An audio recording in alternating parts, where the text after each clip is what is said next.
right, and we are back here on the GSMC Football Podcast. And for the third part of the show, we're going to talk about a few wide receiver moves regarding Diontae Johnson and Darnell Mooney. So I guess I don't think we'll talk about Diontae Johnson and the trade first, because that's how I have it in my notes. So the Steelers, they trade Diontae Johnson to the Carolina Panthers, along with a 7th-round pick in exchange for cornerback Donte Jackson and a pick swap. Diontae Johnson has spent, his entire career with Pittsburgh.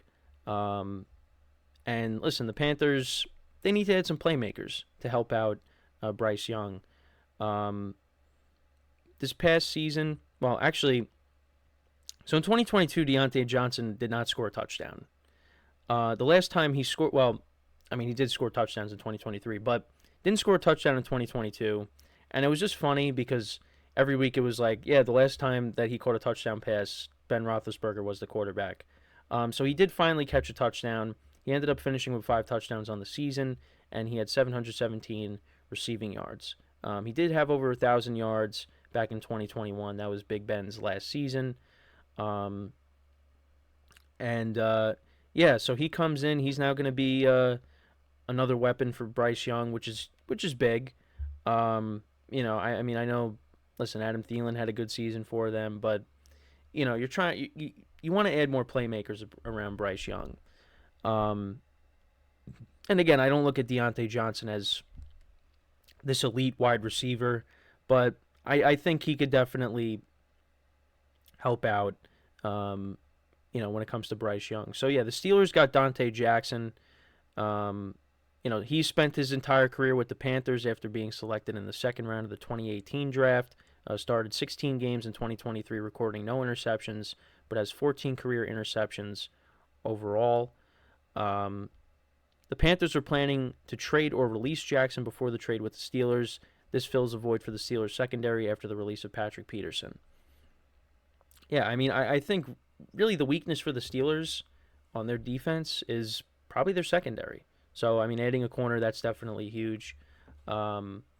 Especially what they've been able to do, adding Patrick Queen. And then, of course, you got the guys up front with TJ Watt, Highsmith, Cam Hayward. So, I love the Steelers' defense, and now we just got to see, now on the offensive side of the ball, now you trade Diontae Johnson.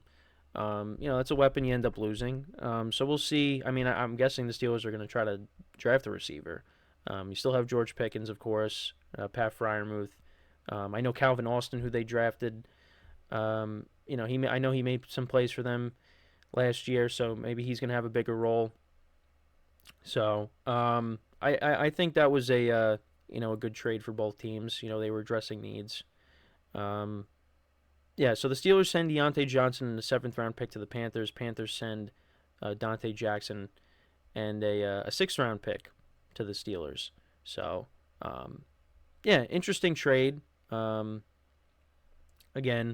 the Panthers, they something I will talk about, but how, they kind of did Bryce Young wrong, his rookie season, and, they're trying to correct that.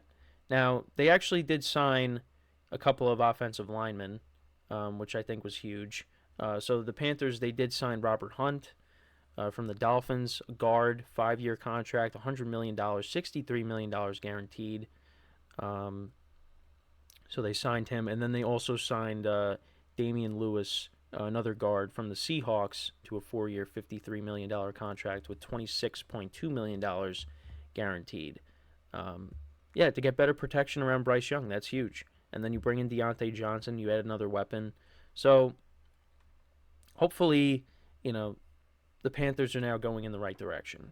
And, Bryce Young in his second season hopefully can bounce back. Because again, you gave up a lot to get him.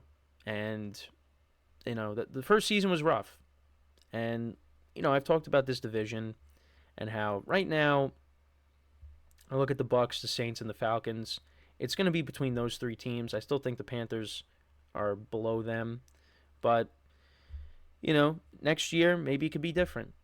And actually, speaking of the Buccaneers, another signing. They actually did re-sign Levante David to a 1-year, $9 million contract.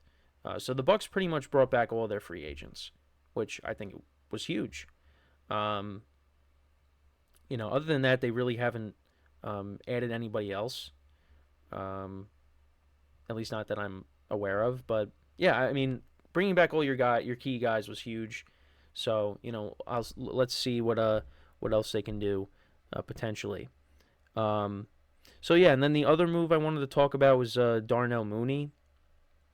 So he signs with the Falcons, 3-year, $39 million deal, $26 million fully guaranteed. Again, add another weapon for Kirk Cousins. The Bears drafted him in the 5th round back in 2020. He had a breakout season in 2021, 81 catches for 1,000 yards and 4 touchdowns, but struggled over the last couple of seasons. Recorded a career-low 31 catches for 414 yards and a touchdown in 2023, and that touchdown came in Week 1 against the Packers. He led the Bears with 493 receiving yards in 2022, despite being limited to 12 games. So yeah, his totals with the Bears, 213 catches for 2,593 yards and 11 touchdowns in 60 career games. So, I mean, again, that's another weapon for Kirk Cousins. Yeah, I mean, listen, he did have promise, but, last couple of years have been disappointing. I know he was somebody that I drafted in my Dynasty League, and then I ended up trading him. But yeah, so first 2 seasons, so he had 61 receptions, 631 yards, 4 touchdowns.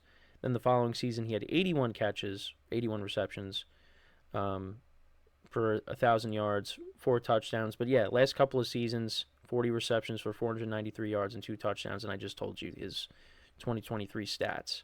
So, but again, I mean, he's not coming in to be that number 1 wide receiver. I mean, you have Drake London. And again, we'll see how Kyle Pitts steps up, now that Kirk Cousins is in there. I mean, you would figure his production is going to go up as well. And then you got a pair of running backs that are going to be really productive. So, again, Kirk Cousins now stepping in. I'm curious to see how this Falcons offense is going to look next year. Again, right now, you look at them as, I mean, you could look at them as being the favorites. Again, I'm going to ride with Baker and the Bucks because, that's what I'm going to do. But again, I mean, you got to look at the Falcons and say, if they had better quarterback play, they're probably the team that ends up making the playoffs. Especially because, again, how the Bucks struggled in the middle of the season. Really when it started to turn around for them after that rough stretch was when they beat the Falcons in Atlanta. So, that division is going to be more competitive. I don't think you're going to see, a team didn't finish with a losing record. I thought we were going to see that, but we didn't. The division is definitely going to be better next year, especially now with Kirk Cousins being with the Falcons. And I've talked about this, this week, how Derek Carr finished the season, and the Bucks bringing all their guys back. That'll be a competitive division. Again, probably not the best division. I mean, you look at the team that Diontae Johnson just got traded from the Steelers. You look at their division. Yeah, it's that division is the best division in football because every team is going to be battling it out, and if everybody's healthy too, because obviously you got guys coming off of injuries like Deshaun Watson and Joe Burrow. Now the Steelers, they bring in Russell Wilson, and of course you got the Ravens now bringing in Derrick Henry to go along with their MVP Lamar Jackson. So that you look at that division, that's probably the most competitive division in the league. So, and then you look at the NFC South. I mean, it's going to be better, but not. You wouldn't rank them as you would not put them in the same class as the AFC North. So, but yeah, I mean, we'll see what Mooney ends up doing. Again, I mean, if you got a multi-year deal. Again, he's been disappointing the last couple of seasons. But again, I mean, Justin Fields has been hurt, and you had Tyson Bagent starting games. So, and obviously they did add DJ Moore, so obviously he was going to get most of the targets. So took targets away, and Cole Kmet really stepped up the last couple of years. So, that kind of hurt Mooney a little bit. But now, you're stepping into a situation where the Falcons got weapons as well. And I think, playing with a healthy Kirk Cousins is an upgrade for Mooney, if that's the case. So, we'll have to see. We'll have to see. But Justin Fields is going to be a topic of conversation in the next segment. Because, again, still don't know what's going on with him and what's going to end up happening. But I don't want to, talk about it too much because, we need to... we got a whole nother segment. But, so not really a lot of news when it comes to wide receivers. Still waiting on Calvin Ridley. I don't know what the latest is on him. Again, I know the Patriots were interested. So we'll see. I mean, let's see if there's any updates. So yeah, the Patriots. So supposedly the Patriots have submitted an offer. So I don't know if that's true or not. It's this is from NFL Rumors, because I just looked this up on Safari. So I don't know. Yeah, but Patriots reportedly pushing for Calvin Ridley, but wide receiver prefers. Oh, this team. I don't know what this team means. Oh, I gotta. So supposedly Ridley prefers to return to Jacksonville, and this is from 18 hours ago. But again, they brought in Gabe Davis, so I don't know if they're gonna want to do that. But we'll see. Because that's probably the biggest wide receiver that's left out there, unless I'm missing something. I know T. Higgins requested a trade, but he's not a free agent. Did Hunter Renfrow get cut? Because I saw. Oh, let's see. Yeah, so 1 hour ago, Hunter Renfrow being released by the Raiders. Okay, so the team will release Renfrow when the new league year begins. The veteran was set to count for $13.7 million against the cap, which is hard to justify considering 2 consecutive quiet seasons. The 28-year-old should have plenty of suitors in free agency. Okay, so that's another wide receiver headline there. So Hunter Renfrow gets cut. I mean, again, he had over 1,000 yards in 2021, but then they brought in Devontae Adams, and, Josh McDaniels comes in. And, Renfrow was kind of the forgotten guy.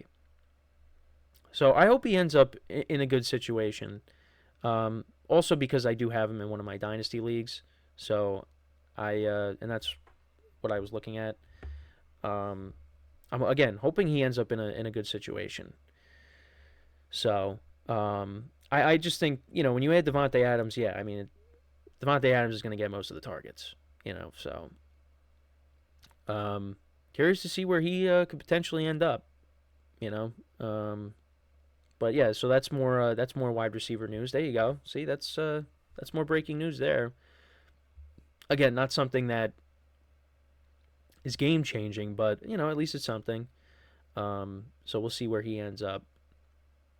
But yeah, and also the Raiders. I mean, they drafted Tucker, Trey Tucker, the rookie, and he was making plays for them. So yeah, it's just and then you got Michael Mayer as well. It's just there were a ton of the Raiders added a lot of guys and Renfrow kind of became the forgotten man in the offense.